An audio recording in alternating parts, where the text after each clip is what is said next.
Eu quero te falar uma coisa que Deus colocou no meu coração hoje. Eu vou ler essa palavra para vocês.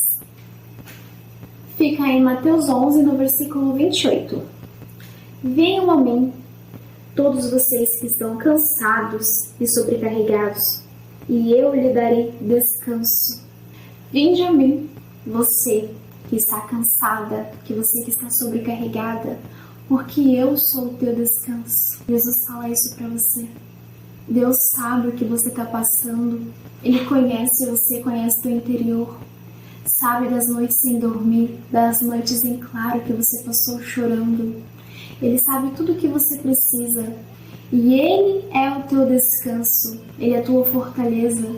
E eu quero que você saiba que Ele nunca te deixou. Ele está do teu lado, te guardando. Talvez você pense, mas eu já procurei Deus e eu não encontrei meu descanso. Mas o descanso que Ele fala não é o descanso físico. É o descanso existencial. É quando, em meio à dor, você consegue levar a tua causa a Ele e está em paz, porque sabe que está na mão dEle. É quando você não se preocupa mais, porque está na mão dEle. É sobre esse descanso que Ele fala. E logo após esse versículo, tem um outro versículo que fala exatamente assim: tomem sobre vocês o meu jugo e aprendam de mim, pois sou manso e humilde de coração. E vocês encontrarão descanso para suas almas, pois o meu jugo é suave e o meu fardo é leve. O que Jesus quer dizer aqui basicamente se você está com a mochila e essa mochila está pesada, está cheia de culpa, está cheia de humilhação, está cheia de medo, está cheia de frustração, está cheia de ansiedade, Ele está te dizendo: tira essa mochila e entregue para mim. E tome a minha mochila sobre você. Na minha mochila, o fardo é leve. Dentro dela tem amor, tem compaixão, tem misericórdia, tem graça. Tem a minha palavra. Ele troca com você. E o que é jugo? Jugo, para quem não sabe, é uma peça de madeira que ela une dois bois. Então, esses dois bois caminham na mesma direção, no mesmo ritmo.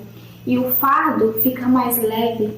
Então, o que Jesus está dizendo é: caminha comigo, filha. Caminha comigo, filho. Porque o fardo vai ser mais leve. Eu ensino com amor, com compaixão, com misericórdia. Não é sobre o peso que está na tua mochila, porque isso não te pertence. Mas Ele coloca o jugo dele que é suave. O fardo é leve. Ele dá descanso para a tua alma. O alívio não é a ausência da dor. É a força da alma para você continuar lutando. Muitas vezes a gente procura Deus querendo respostas, mas Ele te oferece presença. Muitas vezes o que Deus quer é te mudar por dentro, para refletir no seu exterior. Às vezes o cansaço continua porque você está aí tentando controlar tudo com sua força humana. Deixa Deus agir, deixa Ele te mostrar a direção, descansa nele. Quando você solta de verdade, pode ter certeza que aí o descanso vem, o repouso vem, mesmo que esteja um caos. Mas lembre-se, Ele é a paz que excede todo entendimento. E esse é o segredo que o Paulo descobriu. Em tudo somos atribulados, mas não angustiados, perplexos, mas não desanimados, abatidos, mas não destruídos. O Pai te vê em secreto, e mesmo quando ninguém vê, Ele está te vendo. Ele te dá um lugar na mesa cheio de banquete. Ele não te rejeita, Ele te ama, e Ele está com você para onde você for. Ele não desistiu de você. Gerar testemunho dói. Se você não passar por essa dor, você não vai ser exemplo para outras pessoas. Quem sabe ser exemplo para alguém na sua própria família.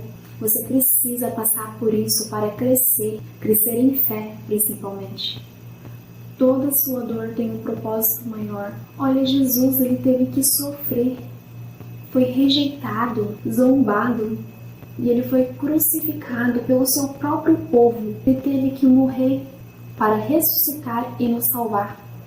Ou seja, a dor de Jesus, ela teve um propósito maior. E esse preço, ele já foi pago. Você não tem que se culpar. Você não deve carregar esse fardo. Eu sei que está difícil, mas se fosse você, apelaria para Deus, apresentaria a tua causa a Ele. Ele realiza maravilhas insondáveis, milagres que não se pode contar. E isso está escrito no livro de Jó 5, versículo 8. E não desanima dos teus sonhos, não. Esses sonhos que você carrega aí no peito foram plantados por Deus. Eles não são só seus. E quando Deus planta, Ele também rega. E no tempo certo vai florescer. E dessa vez vai dar certo, porque tem Deus presente.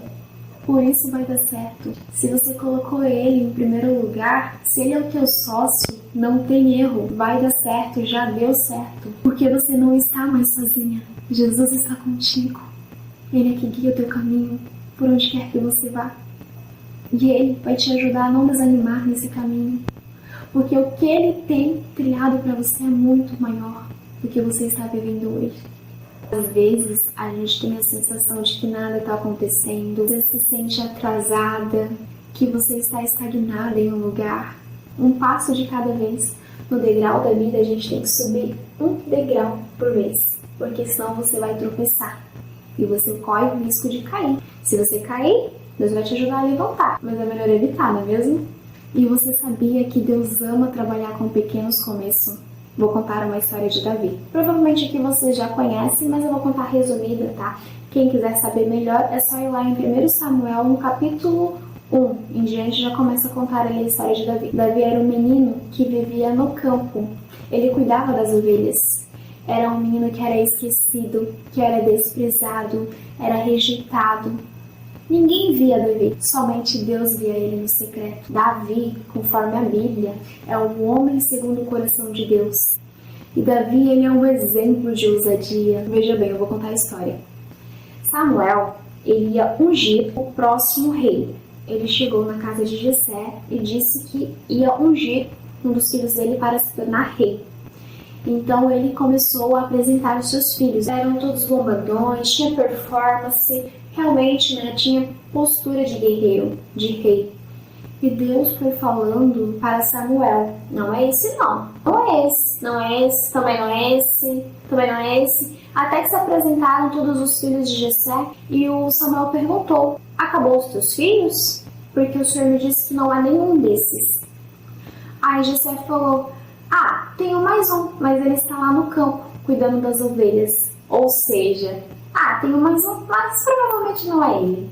Então Samuel falou para ele: pois chame seu filho. Então Jessé chamou o Davi veio. Quando o Davi chegou, aí Deus já falou para Samuel: é isso aí, pode ungir ele. E lá em Israel tinha um gigante. Esse gigante tinha 2,90 metros, se não me falha a memória. Então, ou seja, quase 3 metros de altura.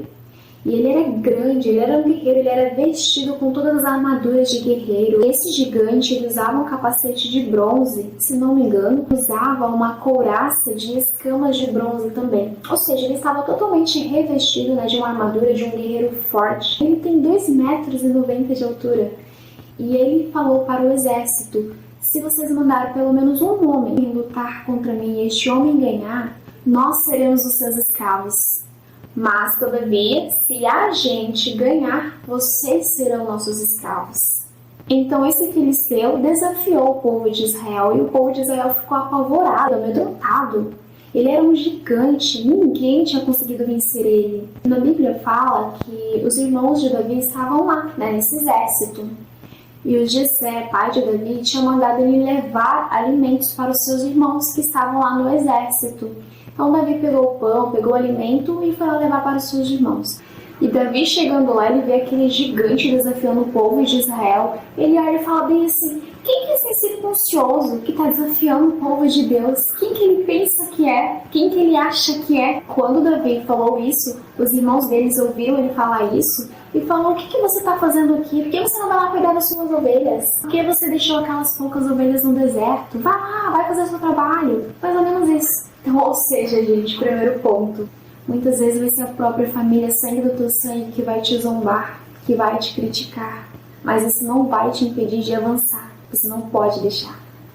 E a Bíblia fala que Davi olhou para o irmão dele e diz: o que eu fiz agora? Eu não posso nem conversar? E Davi, ele fala para Saul: ninguém aqui deve ficar com o coração abatido por causa desse filisteu. Eu vou lutar contra ele e eu vou vencer. Aí Saul disse: você acha que você vence aquele gigante? Ele falou: claro que eu venço, porque Deus está comigo. Saul respondeu para ele bem assim: Você acha que você tem uma chance com aquele gigante? Você é apenas um rapaz, ele já é um guerreiro. O que eu acho mais engraçado em Davi, gente, é que ele fala bem assim, ó, pra Saul: teu servo toma conta das ovelhas de seu pai. Quando aparece um leão, eu vou atrás dele, tiro a ovelha da boca dele, dou um golpe nele e mato ele. O mesmo Deus que me livra da boca do leão, o mesmo Deus que me livra do urso, também vai me livrar desse gigante. Olha a fé desse rapaz. Davi no tempo acho que tinha uns 17 anos. Então Saul disse: vá, que Deus esteja com você. Saul pegou sua própria armadura e vestiu Davi. E também disse que Davi ele ficou assim sem conseguir andar com aquela armadura porque era muito pesada. Então eu imagino Davi tentando andar com aquela armadura. Aí ele falou: tira isso aqui, eu não consigo andar com isso aqui, eu não tô acostumado com isso. Na Bíblia diz que ele tirou a armadura e correu pro riacho, pegou 5 pedrinhas e ele tinha uma tiradeira. Ele pegou essa pedrinha, colocou na tiradeira e saiu correndo em direção ao gigante. O que eu acho mais lindo é que assim, ó, Davi, ele não pensou: será que eu vou vencer o gigante? Ai meu Deus, me ajuda. Entendeu? Ele simplesmente foi, ele teve ousadia, ele foi em direção sem medo, sem pensar. E o gigante ri da cara dele: o que você pensa que é? Acha que eu sou um cachorro pra você vir com pedrinhas e com um pedaço de pau na mão? E Davi responde pra ele bem assim: você vem com uma espada e eu vou contra ti no nome do Senhor. Gente, é lindo a ousadia de Davi, é lindo a fé que Davi tem, porque ele não usou armas, ele não usou força, ele lutou contra o Golias, o gigante, somente com pedrinha. Uma pedrinha matou um gigante. Vocês têm noção disso? A fé pura de que Deus iria agir, de que Deus estava com ele. E foi o que aconteceu. Um exército inteiro temendo diante de um gigante. Um exército inteiro. E Davi, pequenininho, improvável, um pastor de ovelhas, esquecido, rejeitado pelos homens. E foi ele que derrubou Golias. Foi ele que matou Golias. E a Bíblia diz que quando ele jogou aquela pedrinha e derrubou Golias, ele pegou a própria espada de Golias, tirou a cabeça e entregou para Saul. E falou: aqui está. E ele venceu o gigante. E você pode vencer o gigante que está dentro de você. Qual que é o gigante que está te atormentando hoje? Porque se você tem fé, assim como Davi teve ousadia, você vai matar esse gigante. Além de tudo, Davi também acreditava em si próprio. Ele era um homem confiante. Lembra que ele chegou, ele correu diante do gigante. Ele não pensou 2 vezes. E Davi, depois que ele venceu o gigante, Saul ficou com inveja dele. Muitas pessoas ficou com inveja dele. Então ele foi perseguido, tentaram matar ele. E mesmo ele passando por tudo isso, ele não desistiu. E ele começou a reinar com 30 anos. Veja bem, quando ele matou o gigante, ele deve que tinha em torno de uns 17 anos. Provavelmente, tá? Ele deve que tinha uns 17 anos. Quando ele começou a reinar, ele tinha 30 anos. Ou seja, Davi passou por um processo ainda. Por causa justamente da inveja. Muitas pessoas queriam tirar a vida dele porque, poxa, um menino do campo venceu um gigante, enquanto um exército diante do gigante estava com medo, temendo. Um menino que não era guerreiro, que não tinha armadura, simplesmente matou com uma pedrinha na mão e uma fé gigante. E o que eu quero te dizer é que não importa o seu tamanho, não importa se você é pequenininho como Davi ou se você é gigante. Não importa onde você mora, não importa o seu endereço, não importa a sua casa, não importa a sua estrutura. Se Deus estiver com você, você consegue vencer. É tudo sobre colocar Deus em primeiro lugar. Não é sobre o tamanho da tua fé. Porque, na verdade, Deus disse que se você tiver a fé do tamanho de um grão de mostarda, tudo que você pedir será possível. Tudo que você acreditar vai acontecer. Não é sobre o tamanho da tua fé. É sobre em quem a sua fé está firmada. Em quem você tem colocado a tua fé. Nos seus medos? Nas suas inseguranças? Na sua ansiedade? Porque quanto mais você colocar, mais vai crescer. Então, coloque a tua fé em Deus. Coloca teu coração nele. Olha para Deus. Porque Ele está olhando para você agora. Ele está te vendo no teu secreto. Ele nunca te desampara. Saiba que Deus está te corrigindo para te disciplinar. Porque Ele é pai. O que um pai faz? Ele disciplina seus filhos. Muitas vezes, quando você tem um filho, você nega coisas para ele, mas não porque você não quer dar, porque você quer disciplinar ele. E quando Deus ele não quer te dar algo, Ele nem te mostra. É igual teu filho. Se você não quer dar algo para teu filho, se você não quer dar uma barra de chocolate para teu filho, você não vai mostrar e falar: tô aqui, ó, barra de chocolate, eu tenho, eu não vou te dar. Ele não faz isso com você. Se Ele te mostra, se Ele te colocou sonhos no teu coração que arde, é porque Ele quer te dar. E se Deus te colocou onde você está, é porque você precisa crescer. É porque tem algo aí que você precisa aprender. Porque tudo tem um propósito, toda dor tem um propósito. No tempo certo, Deus vai te confiar grandes coisas.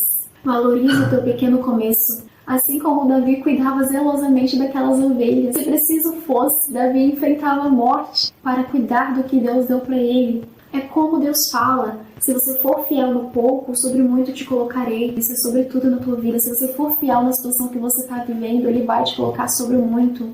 Se você for um improvável, saiba que Deus não te descarta, ao contrário, é você mesmo que Ele quer usar. Não importa o que você quer, não importa o que está passando.